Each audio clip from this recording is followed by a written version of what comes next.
오늘의 미국 위켄드 리뷰 앤 위크 어헤드 강예신입니다. 네, 로스앤젤레스는 지금 토요일이고 한국은 일요일입니다.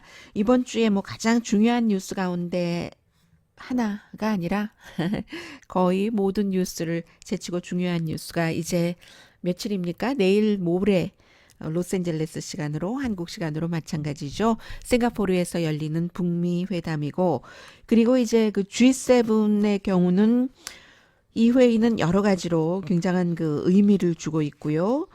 그 밖에 제목으로는 심심해 보이지만 그 안에 또 재미있는 의미가 들어있는 미국의 중간선거 예비선거도 있었고 미국에서 이런 일이 있을 수 있는가 하는 일들 또 대통령의 와이프인 멜라니아 트럼프 여사가 이만저만한 인물이 아니네요. 제가 오늘의 미국을 정규 방송 시간에는 전해드리지 못했는데 지금부터 이제 이런 내용들을 중심으로 오늘의 미국 위크엔드 리뷰 시작하겠습니다.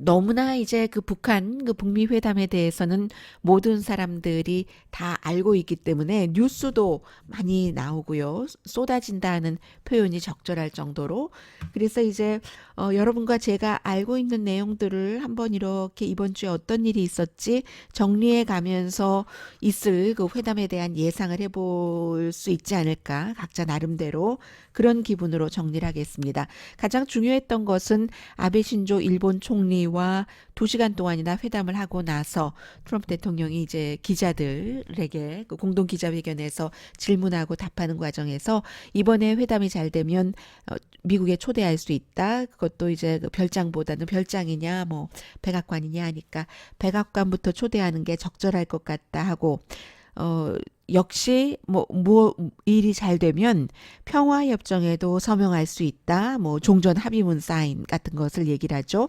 정상관계도 오케이. 그러나 이 정상관계의 경우는 모든 게 마무리될 때 이런 정도를 얘기를 했기 때문에 특별하게 요 며칠 동안 했던 얘기와 달라진 것은 없습니다. 달라진 것은 없었고요. 그 사이에 한미 동맹이 가치가 있는가? 미국에서 이런 얘기들이 계속 이어지고 있거든요. 월스트리트저널, 또 미국 사람들이 지성인들이 가장 많이 보는 잡지 애틀란틱 이런 잡지 등에서 기자, 컬럼니스트 이때의 한미 동맹이라고 얘기하는 것은 주한미군이 한가운데 들어있는 거죠. 주한미군을 이제 북미 회담이 잘 되고 그 후속 조치가 진행이 되면은 철군해야지 되는가, 줄여야지 되는가, 아니면 성격을 다른 방향으로 바꿔야지 되는가. 이런 부분들은 아무리 한국에서 반대하는 의견이 있다 하더라도 어느 정도는 지금과 똑같이 계속 갈 수는 없다. 북미 관계와 한국과 북한과의 관계가 지금의 완전한 적대적인 것에서 좋은 방향으로 나간다면 이제 그 정도는 받아들여야지 될 것 같다는 느낌 들고요. 특히 이제 월스트리트저널의 브루킹스 인스티튜션의 마이클 오할런 이 전문가가 쓴 것은 한미 동맹이 지금처럼 똑같이 이어진다면 북한이 핵을 포기하지 않는다. 핵을 포기할 수가 없다. 그래서 이 한미 동맹의 규모를 줄인다던가 여러 가지 방향 바꿈이라는 것을 지금 당장 결론을 내려야 되는 건 아니지만 논의하고 논쟁하기는 이미 이르지 않다 해서 이제 중국이 위협이 된다고 생각할 때 중국이 위협이 되지 않는다고 생각할 때 이 주한미군을 어떻게 할 것인가 이런 것들에 대한 이제 구체적인 전문가로서의 안도 나왔고요. 그래서 이제 이 내용은 브루킹스 인스티튜션의 웹사이트에도 써 있고 월스트리트저널도 그 글을 이제 그대로 오피니언란에 실기도 했습니다. 그리고는 여전히 미국의 민주당 의원들이 트럼프 대통령의 조심스럽지 않은 접근에는 훨씬 더 걱정을 하지만 그렇다고 공화당 의원들은 트럼프 대통령이 아버지, 할아버지 이 3대째 미국 대통령을 만나고 싶어 하고 이제서야 그 꿈을 이루는 김정은과의 회담에서 트럼프 대통령이 너무 준비가 없다는 것을 걱정하는 것은 민주당뿐만이 아닙니다. 공화당도 마찬가지예요. 그래서 이제 공화당에 특히 이제 공화 양당의 상원 외교관계위원회 소속 위원들이 여러 전문가를 이제 초대를 해서 어, 청문회 형식으로 의견도 들었고, 그리고 계속 트럼프 행정부에 북한에 대한 제재를 너무 느슨하게 너무 빨리 풀어주면은 실수다 이런 얘기를 듣고 있습니다. 물론 그 사이에 이제 최근에 국무부에서 그만둔 조셉 윤 그 북한 특별대사였던 이 조셉 윤 씨 같은 경우는 최대로 압박을 이어가면서 북한과 대화할 수 없다는 것을 강조를 했고, 그에 비해서 강성인 주한미군이 아니라 주한미 대사로 이제 뭐 인준 청문회 받기 직전에 취소돼 버린 이 사람은 계속 압박은 강하게 가져가야 된다 하고, 그렇게 볼 때 트럼프 대통령은 이 경제 제재에 대해서는 오히려 조셉 윤 씨 입장이 아닌가 그런 생각 들고요. 왜냐하면 지금 있는 제재는 한다고는 하지만 최대 압박이라는 말도 쓰지 않겠다고 하고 어, 역시 조셉 윤 씨 말을 비슷하게 하고 있어요. 지금 사이가 좋은데 압박한다고 하면서 어떻게 문제를 풀 수 있겠는가 하는 것이고요. 그러나 이제 또 반면에 북한과 어떤 형태로든 뭐 클린턴 시절이건 부시 시절이건 협상을 해본 전문가들은 너무나 그 힘든 것이다. 이 북한과의 협상에 그것을 계속 강조를 하고 있어요. 윌리엄 페리 전 국방장관, 조지 부시 대통령 때 마이클 그린, 이제 북한 문제 전문가 크리스토퍼 힐, 주한미 대사도 지냈죠. 물론 육자회담 대표도 했고, 이 문화 차이, 북한의 특수성, 김씨 일가를 숭배하는 북한 군의 동향 이런 것들 때문에 더군다나 여러 가지 이유로 인해서 김정은 위원장이 정말 두 손 다 들고 비핵화를 하겠습니다. 선언을 한다 하더라도 그 선언을 받아들여서 인스펙션을 하고 철저히 검증을 할 수 있는 전문가들조차도 부족하다는 얘기예요. 그게 이제 지금은 조지타운 대학교에 있지만 로버트 갈루치 역시 그 북한 문제 전문가죠. 클린턴 94년도에요. 핵협상가 이 사람이 하는 얘기입니다. 그러니까 정말 쉽지 않다는 것은 알고 있는데 모두 다 트럼프 대통령이 뭐 그게 나의 태도, 애티튜드에 달려 있고 의지에 달려 있는 것이지 충분히 준비했고 평생 동안 준비했고 그건 사업가로서 그 일을 해왔던 거잖아요. 그런데 준비 안 해도 된다라고 얘기를 했는데 저는 준비할 것 같아요. 준비를 어떻게 안 하겠어요. 지금 이 마당에. 준비하라고 모든 전문가들이 공화민주 정치인 뭐 북한 문제를 다루는 사람들이 얘기를 하는데 트럼프 대통령이 또 잘하고 싶은데 준비를 전혀 안 할 것 같진 않고 아무튼 그래서 어제 뭐 준비 안 한다고 얘기를 한 준비 크게 할 필요 없다 이렇게 얘기를 하고 하루 만에 뭐 하긴 한다 나는 뭐 다 했다 이런 쪽으로 조금 바꾸기도 했고요. 그리고 또 그 앤드류 김 CIA의 코리아 센터장이 지금 미국에서 굉장히 주목을 받고 있는데 이 사람이 정보만 주는 것이 아니라 굉장히 그 트럼프 대통령에게도 브리핑을 하고 하면서 뭔가 어드바이저 비슷하게 일을 한다 해서 미국에서는 이것도 뭐 바뀔 수도 있어요. 지금까지의 전통이 그래왔다는 거니까요. 정보 그 업계에서 일하는 사람은 정보를 주는 것이고 그리고 정책은 또 다른 정책 입안자들이 하는 건데 이 경우는 이제 트럼프 대통령이 최종적인 정책 입안자가 될 텐데 이게 지금 앤드류 김 센터장의 역할이 이렇게 민글됐다 이런 얘기예요. 그래서 걱정하는 사람도 있습니다. 왜냐하면 정보를 다루고 북한이 어떤 그 입장이고 그 북한에 관한 것을 가장 많이 안다곤 하지만 왜냐하면 앤드류 김 씨가 서울고등학교 그 서훈 국정원장과 같이 다녔고 또 정의용 이제 청와대 그 특보와는 뭐 집안 사람이고 하고 본인도 그 한국말도 완벽하고 하기 때문에 여러 가지를 아주 적절한 사람이긴 하지만 그렇다고 정책을 다뤄본 경험은 없는 사람이잖아요. 북한을 아는 것과 또 정책을 다루는 것과는 다르기 때문에 굉장히 주목을 받는다 하면서도 좀 우려하는 그런 시각을 블룸버그 뉴스가 그 표현을 했고요. 정책 커뮤니티가 정보 커뮤니티에 감염되면 안 된다. 이런 얘기요. 그리고는 이제 그 김영철 북한 그 노동당 그 부위원장이 와서 이 트럼프 대통령에게 김정은 위원장이 보낸 큰 봉투에 들어있는 그 편지를 주고 정말 그 유례 없는 대우를 잘 받고 간 것.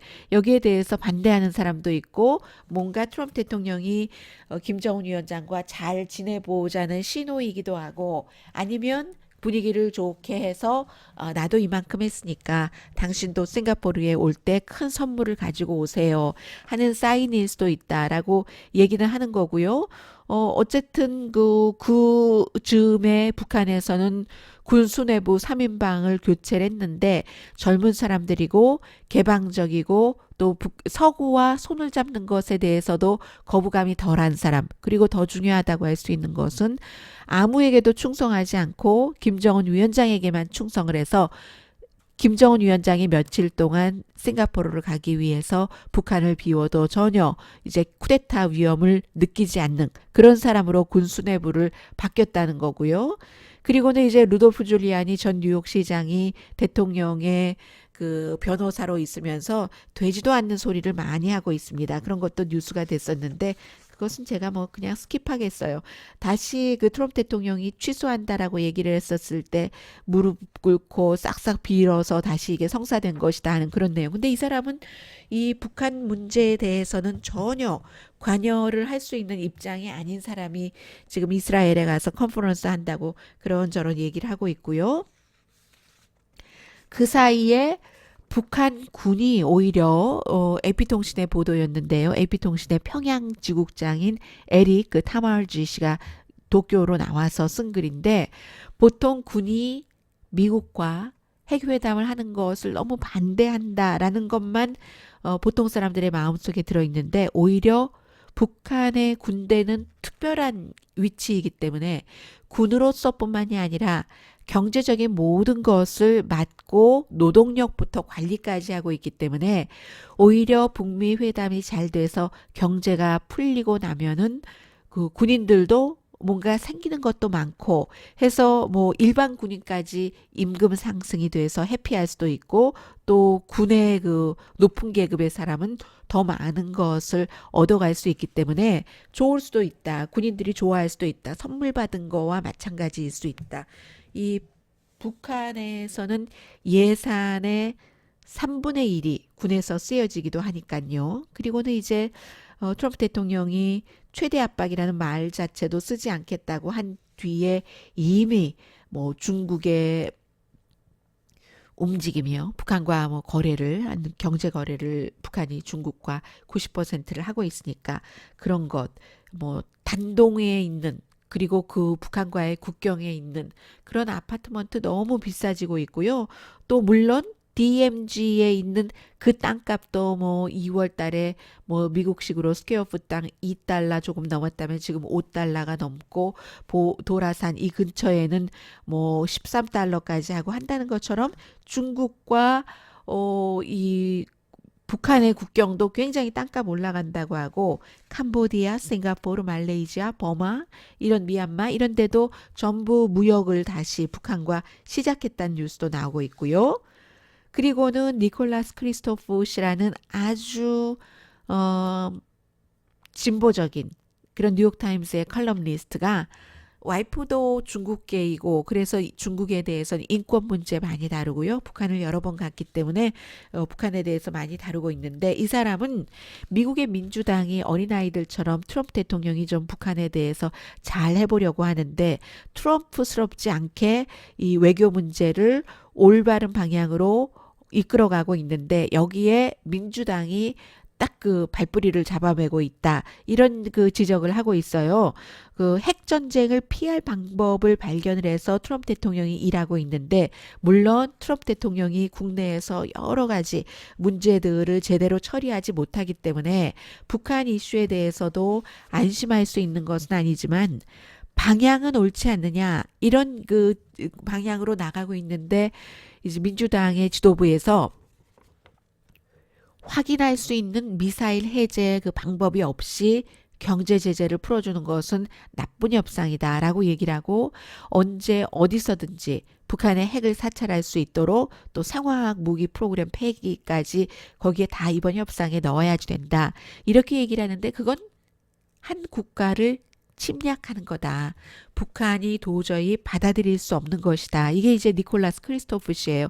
좀 회담을 하게 내버려 두자라는 얘기입니다. 그리고 이제 그 사이에 트럼프 대통령이나 김정은이 진짜 그 노벨 평화상 받을 수 있는 자격이 있는 게 아니라 문재인 대통령이다. 이런 얘기도 했고요. 이번 회담이 걱정할 이유가 많고 또 틀어질 수도 있지만 얼마간이라도 긴장이 줄어든다면 두 사람이 만나서 악수라도 하는 게 낫다. 이게 이제 크리스토프 씨의 글이었고요. 네, 이제 봐야죠. 내일도 제가 그 미국에서 보는 한국 시간에 어, 북미 회담에 관한 전망을 좀 많이 말씀을 드릴 거고요. 그리고는 이 G7이 어제 트럼프 대통령이 그 가기도 전에 어, 여기에 러시아를 다시 받아들여서 G8로 해야지 된다 해서 사람들이 너무 깜짝 놀랐는데 G7은 정말 중요합니다.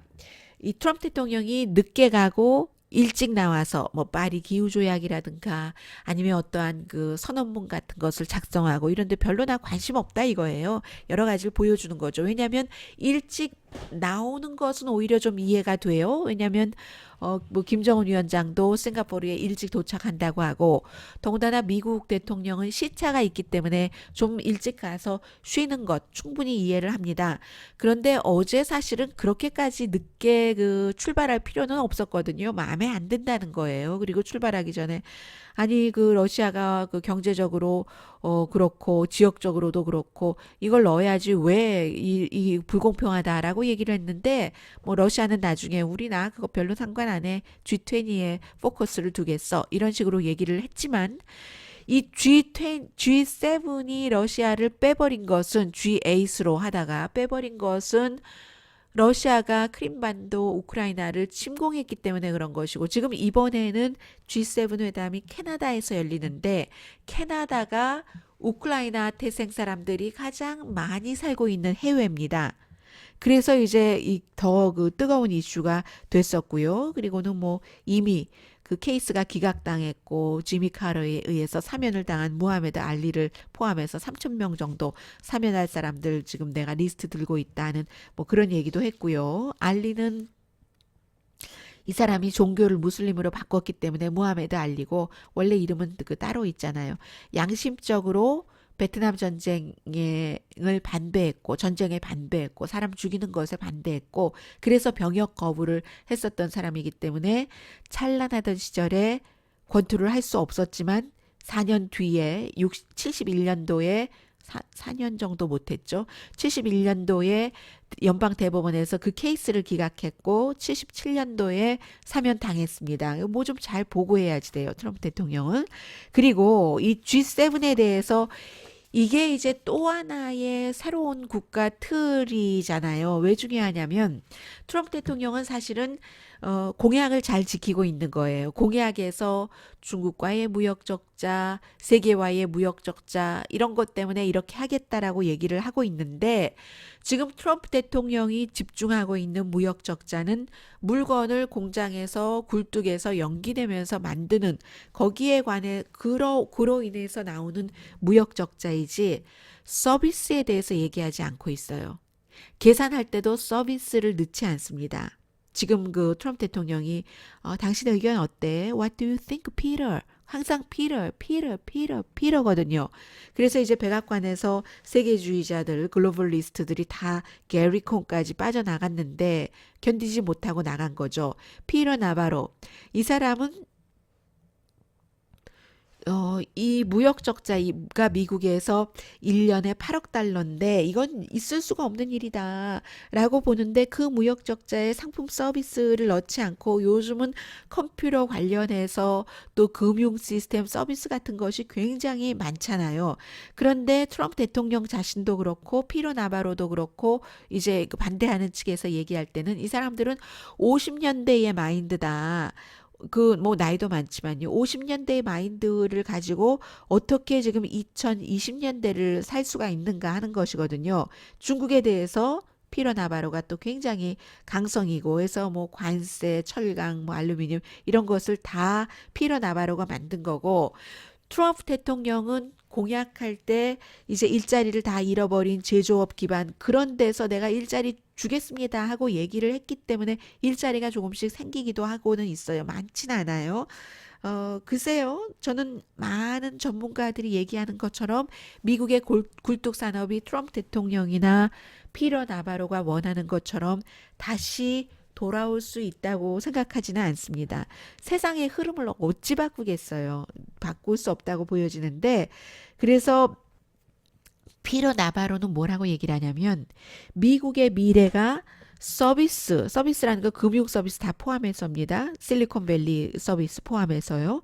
서비스 분야에 있다고 말하는 것에 놀란다. 미국 사람들은 너리잡이라고 하잖아요. 공장에서 뭐 광산에서 뭐 캐고 하는 이런 것을 미국 사람들이 싫어한다는 나는 그 말이 너무 놀랍다 하는데 싫어해요. 농장에서 일하는 것도 싫어해요. 그래서 그 불법 체류자들까지도 눈 감아주고 딸기 따라고 하고 블루베리 따라고 하고 우리 집에 와서 화장실 똥 묻은 거 치우라고 하고 그리고 그런 사람들이 돈 조금 받고 그런 일을 최저임금도 못 받고 일할 때 자신들이 나가서 서비스업에 종사를 해서 돈을 번 거예요. 그런데 미국 사람들이 너리잡 싫어한다는 것을 믿을 수 없다는 것은 피터 나바로의 그런 생각을 믿기가 조금 힘드네요.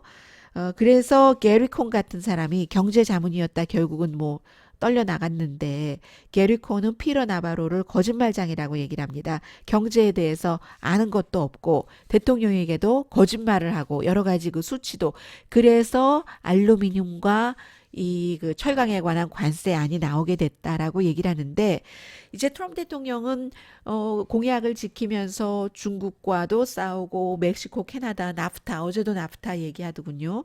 유럽과도 싸우고 WTO도 아니라고 하고 하는데 물론 미국이 다른 나라와 잠깐 사이가 나쁠 때도 있기는 있습니다.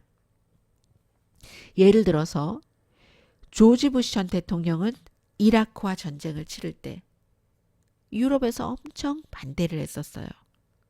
그때 이제 토니 블레어가 뭐 미국의 푸들이다 해서 좀 영국이 앞장서서 욕을 먹었죠. 나중에까지 그 일로 많이 욕을 먹는데 그 정도인데 트럼프 대통령은 2차 대전 이후에 미국이 다 만들어 놓은 이런 모든 그 질서를 세계 룰과 질서, 오더, 룰 앤 오더를 다 지금 흔들고 있는 거거든요. 그리고는 블라디미르 푸틴을 계속 도와주고 싶어 합니다. 어제도 마찬가지로. 그래서 전에 뭐 오바마 행정부 시절에 일한 사람이긴 하지만 그 수잔 라이스 국가안보보좌관이 뭐라고 얘기를 하냐면 블라디미르 푸틴이 진정으로 원하고 공작해오는 것을 지금 트럼프 대통령이 다 해주고 있다는 겁니다. 푸틴은 서구 사회가 이렇게 그 협조하는 게 아니라 다 분열되는 거, 미국도 분열되는 거, 이런 것을 푸틴이 너무 원하고 있는데 푸틴이 전면에 나서서 아무런 방해 없이 일을 한다 하더라도 지금 트럼프가 깨고 있는 이것만큼 잘 깰 수는 없다. 이게 이제 수잔 라이스 국가안보 전 보좌관의 얘기입니다.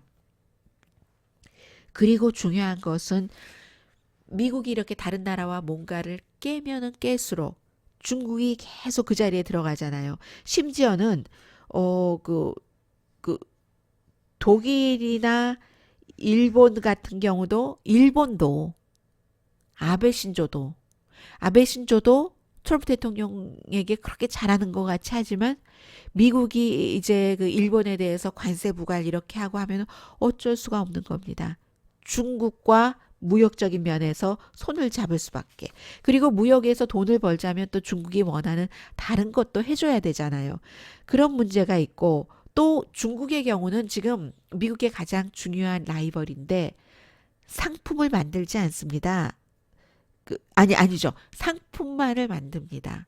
서비스를 만들지 않습니다. 그래서 중국이 상품을 싸게 만들면 미국은 그 상품을 사다가 쓰면 돼요. 그리고 서비스를 비싸게 팔면 돼요. 그래서 사실은 미국과 중국이 지금 무역 마찰을 일으킬 이유도 별로 없는데 지금 이렇게 되는 거죠. 자꾸만 굴뚝 마인드에 가 있는 거예요. 그 광산에 가서 뭐를 캐야 되고 뭐 이래야지 되는. 그리고 이제 그 이번에 그 관세 붙이는 것도 어 국가 안보가 위험하다. 그래서 그런데 캐나다와 미국이 전쟁을 하겠어요. 왜 하겠어요? 국경도 접하고 있고 캐나다는 전쟁을 하기를 원하는 그런 치열한 국가가 아니에요. 캐나다에 가보신 분들은 너무 잘 아시겠지만 캐나다는 땅이 그렇게 넓어도 그 땅을 뭐 막 미국처럼 마구잡이로 개발을 해서 돈돈 하는 나라도 아니에요. 그 국가의 성격이 그런 나라도 아닌데 미국과 전쟁도 안 하는데 무슨 전쟁 위험 얘기를 들면서 캐나다에 정말 가장 가까운 이웃 나라에 전쟁 위협이 있다면서 알루미늄, 뭐 철강 관세를 붙입니까? 이런 것들이 캐나다도 참을 때까지 참다가 미국과 등을 돌릴 수도 있는 것이고, 그리고 지금은 보세요. 북한에 대한 경제 제재가 얼마나 크게 역할을 했어요. 전쟁이라는 것은 그렇게 하는 것이지 실제로 나가서 막 총 쏘고 하는 게 아니잖아요. 그래서 컴퓨터가 철 조각보다 훨씬 파워풀하다 하는 얘기를 사람들이 많이 하고 있죠. 그리고는 이제 그 중국과 그 뭐 러시아도 이렇게 될 경우 사이가 점점 좋아질 수밖에 없고요. 지금 그런 이슈가 있었고, 그리고는 미국에서 그 중간 선거 예비 선거가 있었는데 캘리포니아 주를 과연 그 본선거에서 캘리포니아 주에서 전에 그 공화당 성향인데도 불구하고 힐러리 클린턴이 이겼던 7개 지역을 많이 그 생각을 했어요. 여기서 민주당 후보가 후보를 내면 본선에서 캘리포니아는 다른 주는 이제 거의가 다 공화당 한 명, 민주당 한 명인데 캘리포니아 주는 오픈 프라이머리라고 해서 여기가 그 민주당이 너무 많잖아요. 그러니까 좀 공정하게 바꾼 겁니다, 법을. 그래서 누가 되든지 많이 받은 당하고 상관없이, 그래서 본선거에서 공화당 민주당이 나가서 싸울 수도 있게 됐어요. 그런데 이번에 공화당이 강한 곳에서 민주당이 다 진출은 했습니다. 진출은 했고, 그렇다고 해서 공화당이 뭐 뺏긴 것도 아니고요. 그런 것은 이제 본선 11월 선거에 가봐야지 되고, 그리고 이제 가장 거기서도 중요하게 주목받는 곳이 39지구 영킴 코리안 아메리칸이 들어가 있는 곳인데, 이 영킴은 공화당입니다. 트럼프 대통령 정책 굉장히 지지하고요. 특히 캘리포니아는 지금 연방과 코리안 아메리칸으로서는 이런 게 있죠. 코리안 아메리칸은 이민자입니다. 트럼프 대통령은 분명히 인종차별주의자적인 그 성향이 굉장히 강한 사람이에요. 백인 우월주의자적인 성향이 아버지 때부터 굉장히 강한 사람인데, 그런데 이 다른 이슈는 몰라도, 경제나 이런 것은 몰라도 코리안 아메리칸을 포함한 소수 인종들은 이민 문제가 있잖아요. 우리가 불법 체류자가 아니더라 하더라도 얼굴이 다른 사람에게 대하는 그 시각이 이민자에 대한 시각에 포함이 돼 있는 겁니다. 그래서 지금 영킴 후보 같은 경우도 공화당이고 지금 1위로 당선이 돼서 라틴계인 2위의 민주당 후보와 본선에 가서 싸우게 됐고, 영킴 후보가 표를 좀 많이 받았어요. 그런데 영킴 후보의 그러한 그 성향 자체는 이민자에 대해서 이 캘리포니아주는 이민자들이 없으면 불법 체류자라 하더라도 그 사람들이 다 세금 내고 일했던 사람들이거든요. 수십 년 동안 합법적인 지위를 못 가진 것이 있지만 그런 범죄 있는 사람을 보호하자는 것은 아니에요. 공화당이 그런 얘기를 공화당 나름대로 얘기를 하고 민주당도 민주당 나름대로 얘기하지만 제가 톡 까놓고 얘기를 하자면 범죄자들을 보호하자는 얘기는 아닙니다. 물론 어디나 다 배드 애플이 섞여 있어요. 조금씩. 완전할 수가 없어요. 백합은 이미 없습니다. 백합은 꽃밖에 없고 백합도 꽃이 펴서 며칠 지나면 백합에 있는 그 수술에 붙어 있는 브라운 그런 것들이 떨어져서 그 백합조차도 브라우니쉬로 바뀌어 갑니다. 그런데 수천만 명의 그 이민자와 불법 이민자가 미국에서 살고 있는데 어떻게 배드 애플이 없겠어요? 배드 애플이 있어요. 그래서 배드 애플은 찾아서 쫓아내는데 쫓아내지 못하는 경우도 있겠죠. 어떻게 그것까지는 다 할 수가 없어요. 백합은 태어날 때만 순백의 백합이지 그 이후에 브라우니쉬가 된다니까요. 사람은 더 심하다니까요. 그런데 이민 이슈에 있어서 캘리포니아주는 또 다른 버먼트나 뉴햄프셔나 뭐 이런 데와 아이오와 이런 데와 다르기 때문에 백인이 뭐 인구의 90% 가까이 되는 곳과 다르기 때문에 이 사람들과 같이 살아가야지만 돼요. 이미 너무 많은 숫자가 있고 이 사람들이 아주 값싼 노동력의 역할, 더러운 일들을 해주고 있고 하는데 이것을 캘리포니아주가 뭐 나름대로의 이민법을 정한 것을 영킴 후보 같은 경우는 없애버린다고 하거든요. 공화당이기 때문에 그것을 공약으로 갖고 나왔습니다. 그리고 당연히 공화당이니까 그 학교에서 어린 학생들의 동성애자들 있잖아요. 그런 아이들을 보호해야 된다든지 이런 거 안 하고 그런 아주 묘한 차이가 있는 거예요. 코리안 아메리칸이긴 하지만 공화당이기 때문에 여기에 이제 그 굉장한 그 딜레마가 있다는 것을 말씀을 드리고요. 그래서 어제 제가 말씀드리려고 하다가 말씀 못 드린 것 가운데 하나가 이 학생이 아이오와주예요. 엄마 아빠가 3살 때 미국으로 데리고 와서 19살인데 멕시칸이에요. 살았으니까 이 멕시코가 이상한 나라인 거예요. 이상한 나라라기보다 모르는 나라고 미국이 자기 나라인 거예요. 물론 그런데 이 학생이 나카라는 그런 이제 그 혜택을 받아서 미국에 있을 수 있게 됐는데 죄를 저지르긴 했어요. 그러나 전부 경범죄입니다. 뭐 스피드 티켓을 뗐다던가 그리고 뭐 마약에 관련된 건데도 경범죄인 것을 보니까 뭐 아주 심각한 뭐 코케인 이런 게 아니라 뭐 잘 모르지만 경범죄 그 마약에 관한 것으로 체포된 적도 한 번 있었고 근데 이게 특히 최근에 그랬는데 왜 그러냐면 아빠가 그 마약인가 해서 감옥에 갇혔어요. 그러니까 이 19살 소년이 3명의 동생이 있고 엄마가 있으니까 가장이 된 거예요. 그 사이에 스피드 티켓도 뛰고 뭐 굳이 이해를 하자면 드리머였는데 그러니까 낙하 자격을 박탈해 버렸습니다. 그리고 멕시코로 쫓겨나서 3주일 만에 그 멕시코 갱단이 너무 위험하잖아요. 갱단에 의해서 숨지고 말았습니다. 게다 대고 이 19살 아이도 아빠는 아닌 것 같아요. 아빠라고 하든가요. 아빠라고 하든 아니라고 하든가요. 아무튼 이런 일들도 있어요. 그래서 미국에서 방송을 보면은요.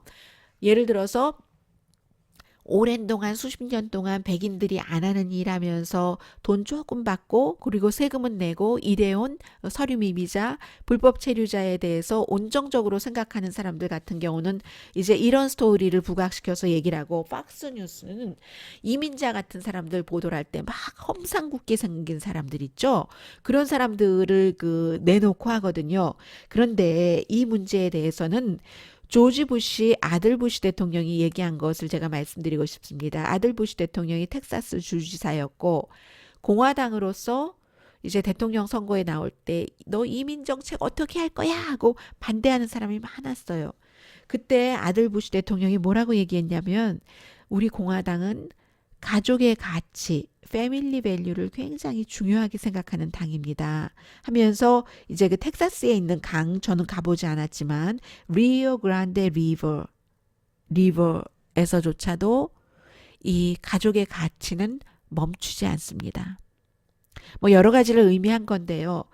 불법 체류자인 그리고 멕시칸 엄마 아빠가 멕시코에서 내 자식에게, 우리 아이에게 먹을 것을 먹여주지 못할 때, 그러면 그 강물살이니 뭐니 이런 거 다 그것보다도 더 엄마 아빠가 내 아이를 먹여주고 싶은 마음이 더 강합니다. 그게 이제 패밀리 밸류라고 하기도 하고 뭐 모성 부성애라고도 할 수 있는데 그 강물살보다도 더 강한 게 엄마 아빠의 그 사랑하는 마음이라는 겁니다. 그것은 그런 걸 가지고 부시 대통령이 컴패션이라고 온정주의라고 얘기를 한 거죠. 그래서 이제 그 이민에 대해서는 공화당이 그렇게 뭐 누가 누구를 뭐 총을 쏴 죽이고 이렇게 간단한 게 아니에요. 그러는 사람도 있어요. 그런 사람 가운데 정신병자도 있고 뭐 있습니다. 있지만 이게 일반적인 케이스를 가지고 얘기를 해야 되는 거죠. 그래서 이제 이 미국에서 소수 인종이 공화당으로 일할 때와 민주당으로 일할 때 가장 근본적으로는 그건 자신의 아이덴티티를 얘기하는 거잖아요. 아직도 코리안 아메리칸을 포함해서 백인, 흑인, 라티노 다른 이민자들이 백인을 빼고요. 백인보다 훨씬 나쁜 대우를 받고 있고 인간은 개인적으로 나는 그렇지 않을 수 있어. 차별 안 받을 수 있어. 난 차별 안 받고 있어. 하지만 나만 잘 살면 그뿐입니까? 그렇지 않잖아요. 저도 지금 미국에서 살면서 이제 이런 일하는 환경이나 모든 것들이 구태여 뭐 많은 차별을 받고 일한다라고 할 수는 없습니다. 그렇지만 제가 그렇게 제가 특별한 뭐 지형적으로 사는 곳이나 등등 직장이나 차별을 안 받는다고 해서 누군가 인간이 다른 인간을 차별을 하고 그것을 정책으로 만들어낼 때 저는 가만히 있어야 됩니까? 침묵해야 됩니까? 그러면 그래도 저를 욕을 하지는 않으시겠지만 그렇지 않고 할 수 있는 한 이 세상에 불평등은 나쁜 겁니다라고 얘기를 할 수 있는 게 더 나은 사람이잖아요. 그런 면에서 이 코리안 아메리칸이 정치인으로 일할 때 이민 이슈에 있어서 이런 것이 부딪힌다 하는 것을 말씀드리고 싶고요. 투표를 할 때도 마찬가지예요. 저는 항상 코리안 아메리칸이기 때문에 무조건 코리안 아메리칸에게 투표해야 된다고 생각하지 않습니다. 그렇다고 코리안 아메리칸이기 때문에 투표하지 말아야 된다는 것도 아니고 이슈별로 어떤 때는 이슈가 비슷할 때 코리안 아메리칸이 없으니까 투표를 해야 될 때가 있고 어떤 경우는 코리안 아메리칸이 자격이 조금 부족해도 이것은 너무나 필요하다 해서 그에게 투표를 해야 될 때도 있고 어떤 경우에는 이제 꼭 코리안 아메리칸이라고 해서 투표를 해야지 된다 하는 것이 적용되지 않을 때도 있고 그런 모든 것들은 본인의 양심과 철학과 뭐 여러 가지 시대 정신에 따라서 판단을 해야지 된다라고 말씀을 드리고요. 그리고 그 밖에 이제 이번에 미국에 중요한 일이 많았는데 어제 제가 조금 자세히 말씀드렸는데 미국의 그 스캇 그 프리어트라는 환경청 장관이 참 나원 그 비싼 인력을 본인 그 세탁소 가서 옷 찾아와라 뭐 이런 거 시키고 본인 자동차도 10인승으로 바꿨어요. 이건 스페셜한 커스텀 자동차겠네요. 그리고는 그 자동차에 그 자동차 시트에 다 그 방탄 총알 못 들어오게 이렇게 바꾸고 뇌물성 여행하고 뭐 비행기 같은 것은 엄청 비싸게 타고 다니고 뭐 특별 도어도 5,700달러 주고 하고 24시간 경비하고 등등 이런데도 아직까지 쫓겨내지 않고 있어요. 와이프에게 칙필라라는 아주 요즘 미국에서 유명한 패스트푸드 레스토랑 뭐 여기서 뭐 어떠한 형태로든 그 일을 할 수 있도록 하고 등등 뭐 그런 스토어를 운영하든지 아니면 뭐 이사 자격이 됐던 여러 가지가 있을 게 아니겠어요. 되진 않았지만 그런 사람이 아직도 트럼프 대통령이 오바마 시절에 그 환경, 친환경 정책을 다 깨부순다고 킵하고 있는데 언제까지 갈지는 모르겠어요. 비리가 너무 많기 때문에. 그리고 또 웬만한 건 다 뺄게요. 트럼프 대통령 지지율 굉장히 높아졌어요. 오바마 대통령과 레이건 대통령 때의 같은 기간만큼 지금 MBC와 월스트리트저널의 44%니까 트럼프 대통령을 지지하는 그런 여론조사 결과로는 50% 훨씬 넘으리라고 생각이 됩니다. 그런데 그럼에도 불구하고 트럼프 대통령이 여러 가지 경제적인 다른 국가나 기업에 압박을 해서 경제가 좋아졌다라고 생각하는 사람들도 많은데 그럼에도 불구하고 이게 너무 체크 앤 밸런스가 좀 요즘 안 맞아 하면서 민주당이 중간 선거에서 이제 그 다수당이 돼야지 된다라고 생각하는 사람이 좀 더 많다고 나왔고요. 또 뭐가 있습니까? 네, 이 얘기 전해드려야 되겠네요. 멜라니아 트럼프 여사가 대단해요. 이 루돌프 줄리아니 전 뉴욕 시장이 트럼프 대통령의 그 트럼프 대통령의 변호사로 일하면서 여러 가지 좌충우돌 되지도 않는 말을 많이 하고 있는데 이번에 그 이스라엘에 가서 이런 얘기도 했어요. 스토미 데니엘스 그 성인 배우잖아요. 영화 배우잖아요. 이제 그래서 결국은 대통령이 또 다른 변호사가 돈 13만 달러 주고 그 관계에 입막음을 시켰다는. 그런데 루돌프 줄리아니가 스토미 데니엘스는 그런 말을 하고 이렇게 뭐 대통령에 대해서 여러 가지 그 비난을 할 자격이 없다. 몸판 여자 아니냐. 이렇게 얘기를 했어요. 몸 파는 여자 아니냐. 몸 파는 여자가 무슨 뭐 대통령이랑 이랬다 저랬다 그런 말을 하니까요. 참 어떤 경우는 정말 팔 수 있는 게 몸밖에 없어서 팔아서 가족들을 먹여 살리는 사람도 있습니다. 세계 여러 나라에 정말 그런 경우 여러분들께서 돌을 던질 수 있을지 모르겠어요. 저는 그 경우에 돌 못 던집니다. 그런데 그리고 몸 파는 게 좋아서 몸을 파는 사람들도 있을 수 있고요. 그런데 이제 MSNBC의 그 미카 카진스키라는 그 조 스카브로와 같이 모닝 그 조라는 쇼를 진행하는 여성 그 앵커예요. 이 여성 앵커가 뭐라고 하냐면 저와 비슷한 얘기를 하더군요. 이 스토미 데니엘스는 자신의 직업으로 아이를 먹여 살렸다. 지금은 굉장히 부자예요. 그런데 어쨌든 처음에 일 시작할 때는 굉장히 가난했거든요. 그, 그래서 뭐 학교 다닐 때 고등학교 졸업하고 했는데 가난했기 때문에 그 일을 그 돈을 잘 버니까 일 시작한 거 맞아요. 그랬는데 아무튼 미카가 그런 얘기를 했고 그리고 나서 미카가 이제 이 사람들은 다 이제 그 두루두루 정치인들 뭐 같이 지내고 그런 사람들이니까는요. 내가 잘 아는 사람한테 얘기 들었는데 트럼프 대통령이 백악관에서 살면서 가장 큰 불만이 이런 성인 영화를 백악관에서 볼 수 없는 것이다. 거기에 못 참아 한대요. 그것을 못 보는 것을 그런 영화를 성인 영화를 못 보는 것을. 그러면서 미카 그 카진스키가 한 얘기예요. 제가 뉴스 클립도 있습니다. 안 들려드리지만 그 카진스키가 그런 사람에 대해서 그런 사람과 스토미 데니엘스를 놓고 이 루돌프 줄리아니가 이러니 저러니 말할 그 자격이 없다라고 얘기를 했어요. 그리고 나서 루돌프 줄리아니가 제가 이 말씀을 드리려고 이 얘기를 했어요. 그 말을 하고 나서 몇 시간 뒤에 이 멜라니아 트럼프 여사의 공보국장이 트윗을 했는지 성명을 발표했는지 하는데 이렇게 얘기를 했습니다. I don't believe. 나는 믿지 않습니다. 미세스 트럼프가 자신의 이 이슈에 관한 생각을 루돌프 줄리아니와 그 이슈에 대해서 자신의 생각을 말했다고. I don't believe it. 그러니까 루돌프 줄리아니 말이 틀리다고 생각할 수도 있잖아요. 그러면서 루돌프 줄리아니가 무슨 말도 했냐면 이 미세스 그 멜라니 그 포스트 레이디는 이 스토미 데니엘스 이 케이스에 대해서 이 트럼프 대통령과 같은 생각일 것이다. 트럼프 대통령이 아니라고 했거든요. 아니라고 하고 있잖아요.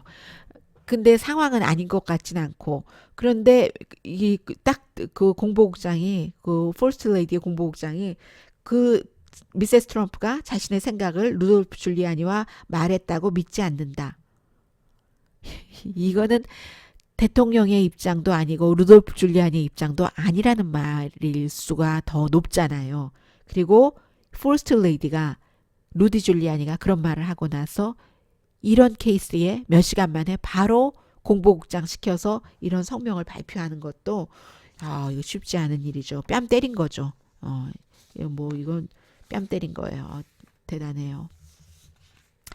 그리고는 이제 또 다른 뉴스로는 그 인물에 관한 게 이번 주에 많았는데 하워드 슐츠 그 스타벅스의 CEO가 이제 CEO 자리에서도 물러나서 87년도에 시애틀에 본인이 직접 에스프레소 바 만들면서 해서 뭐 지금은 뭐 굉장히 주식값도 올라갔고 뭐 불과 얼마 되지 않은 11개 스토어가 2만 8천 개, 77개국 직원이 35만 명, 뭐 그래서 이제 그리고 계속 뭐 스타벅스의 컵에다가 여러 가지 인종차별 안 되고 군인의 권리도 보호하고 군인 권리는 아버지가 군인이었거든요. 그리고 직원들 교육비도 내주고 그 애리조나 스테이트 유니버시티 온라인 강의비도 내주고 건강보험 들어줘요. 주식 옵션까지 줘요. 또 뭐 인종차별 있을 때는 이건 미국이 아니지 하고 종교도 특정 종교를 지지해서는 안 된다고도 하고 그런 여러 가지 사회 이슈에 참여를 많이 했는데 이 사람이 이제는 그만둔다고 했기 때문에 나이도 젊고 하니까 민주당 대통령 선거에 나가는 것인가 이런 생각들 사람들 많이 했는데 하워드 슐츠가 내려오면서 사람들이 스타벅스에 대해서 쳐다봤던 것은 공통적으로 이윤과 양심이 같이 갈 수가 있구나. 돈 버는 것과 어떤 다른 사람과 같이 잘 사는 것과 사회적인 활동을 하는 것이 같이 갈 수가 있구나. 퍼블릭 컴퍼니의 책임과 역량을 발휘하면서도 돈을 벌 수 있구나. 사회적인 영향력까지도 내면서도 그런 것을 그 하워드 슐츠를 보면서 많이 생각을 했고요.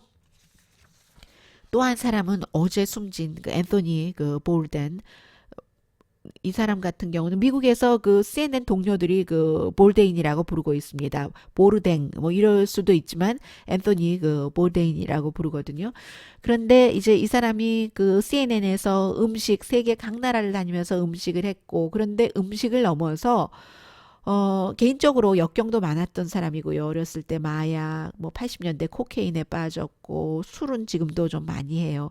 결혼도 두 번 했고 뭐 두 번째 결혼해서 딸 지금 11살밖에 안 됐거든요. 근데 자살했잖아요. 프랑스에서. 그리고 지금 뭐 걸프렌드는 있었는데 이 사람이 음식, 사람, 종교, 플레이스를 다 가르쳐 준 것뿐만이 아니라 2016년이 저는 제일 기억나요. 오바마 대통령과 베트남에서 그냥 보통 그게 아주 유명했었잖아요. 그 장면이. 이번에 뭐 문재인 대통령도 뭐 그곳에 가서 보통 식당에서 식사를 했는데 오바마도 그랬어요. 뭐 다른 사람들과 식사한 게 아니라 이 앤서니 볼데인과 오바마와 두 사람이 정말 허름한 식당에서 이제 그 베트남 음식을 먹으면서 이 사람이 미국 대통령과 아주 자연스럽게 미국과 베트남의 관계에 대해서 얘기를 한 사람입니다. 그런 식으로 물론 사전 공부도 있었겠죠. 근데 항상 그러잖아요. 그래서 어제 제가 시간이 없어서 못 드렸는데 아주 좋은 음식 재료 서너 개가 있다고 하면 그것을 막 찢고 빠서 막 뭉개고 뭐 내 맛이 없는 그런 식으로 막 그냥 다 그 개개의 그 재료를 없애버리는 게 아니라 고유의 것을 다 살려야 된다. 고유의 것을 다 존중을 해야 된다고 얘기를 했어요. 음식 재료에 대해서 레스펙트를 보여야지 된다고 그렇게 얘기를 했거든요. 그런 것. 그게 이제 어떤 그 나라에 가서 어떤 음식을 먹던지 이거 이상해. 냄새 고약해. 이게 아니라 이런 뜻으로 이런 음식이 만들어졌군요 하면서 먹다 보면 거기서부터 뭐 평화가 대단한 게 아니다. 존중해 주는 거에서 시작하는 거다라고 얘기를 했는데 61세밖에 안 됐는데 스스로 끊었어요. 이게 이제 우울증 이런 것과도 다 연관이 있는데 또 다른 케이트 스페이드라는 가방으로 유명한 그 디자이너도 며칠 전에 역시 더 젊어요. 그 디자이너는 50대인데 50 몇 세밖에 안 됐는데요. 그래서 미국에서 다시 한번 오피오이드 뭐 진통제 남용 그리고 이제 어떤 약 이런 얘기들이 다시 한번 됐습니다. 그리고 또 뭐가 있나요? 네. 이제 여기까지가 위크엔드 리뷰였고요. 위크 어헤드는 다음 주에 위크 어헤드를 뭘 말씀드리겠어요. 한국 날짜로 화요일, 미국 날짜로 월요일 저녁에 당연히 싱가포르 그 회담이 뭐 다음 날까지 이어질지 않을지도 모르고 그 이후에 계속 잘했다, 못했다, 앞으로의 전망 등등 뭐 여러 가지 뭐 회담이 도대체 얼만큼 진행될지 시간부터 내용부터 all about 싱가포르 회담입니다. 다음 주에 이제 죄송합니다. 네. 이런 것들이 나왔고요. 아무튼 다음 주에는 all about 이제 북미 정상회담이고요. 그리고 또 하나 이 얘기부터 나오겠네요. 내일 당장 지금 블라디미르 푸틴이 중국을 방문하잖아요. 9일, 10일, 18회 상해 지역개발회의에 참석을 했는데 시진핑이 우정의 메달을 줬더군요. 푸틴에게. 물론 푸틴과 시진핑은 좀 껄끄러운 그런 이슈도 있어요. 두 나라 사이에. 불화가 일어날 수 있는 요소도 있지만 지금은 이제 이렇게 우정을 우리가 하자 하고 이렇게 하고 있고 또 역시 그 북미 회담 이후에 한반도의 어떤 그 평화라든가 뭐 무슨 북한이 갖고 있는 지금 핵 문제 이런 것에 관해서도 입장을 같이 하기도 하고 사이드라인에 들어갔다가 지금 안으로 들어오고 있는 중이고요. 그래서 이제 일단은 그 시진핑과 블라디미르 푸틴의 만남 그 이후에 이제 all about 북미 회담인데 북미 회담에서 지금 이런 얘기도 나오거든요. 어제 그 PBS도 저녁에 뉴스 보니까 그랬고 그리고 MBC 방송도 보도를 하는데 중국이 도청할 수 있다, 감시할 수 있다, 스파잉 하는 거죠, 이 경우에. 그래서 셀폰이 가장 쉽고 웨이터로 가장을 한다던가 중국 스파이가 호텔 키카드, 이것은 전에 미국 대표단이 중국에 갔었을 때요. 그런 일이 있었대요. 호텔 키카드에 마이크로폰이 딱 심어져 있어서 그런 것을 이제 안 거죠. 미국도 여러 가지를 다 뭐 체크업을 하지 않겠어요. 그래서 지난번에 미국 대표단이 갔을 때는 중국이 이거 우정의 핀이다, 꼽아라. 안 꼽았다는 거잖아요. 이 정도는 뭐 충분히 안 꼽을 수 있겠네요. 그리고 그래서 그 당시에 중국에 갔었을 때 사람들이 들고 다니는 캐리어 백 같은 것도 대표단이 전부 디너 먹을 때도 가지고 갔다는 거예요. 그 사이에 누가 뭘 어떻게 할지 몰라서 미국 전문가들이 조심 또 조심 또 조심 하는데 그래서 예를 들어서 컨퍼런스 룸에 카메라가 어떤 형태로 장착이 됐어도 그 카메라를 다 블럭해버리는 텐트 같은 것을 친다던가 이번에 그런 것까지도 굉장히 지금 많이 하고 있는 거예요.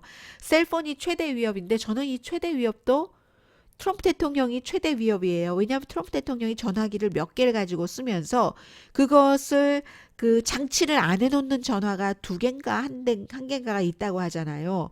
그래서 이제 다른 사람들에게는 지금 전부 어떤 명령이 내려졌냐면 전화에 건전지도 빼놓으라고 하거든요. 전화가 꺼 있을 때도 중국은 이걸 다 스파이할 수 있는 기술이 있기 때문에 그렇다는 얘기가 되고요. 아무튼 이렇게 해서 다음 주도 굉장히 바쁜 뉴스가 하나로 모아지면서도 그런 주가 될 것 같습니다. 위켄드 리뷰 and week ahead 여기서 마치겠습니다. 강혜신이었고요. 내일은 미국에서 보는 한국 시간에 이제 북미 회담 최종 정리편 전해드리겠습니다.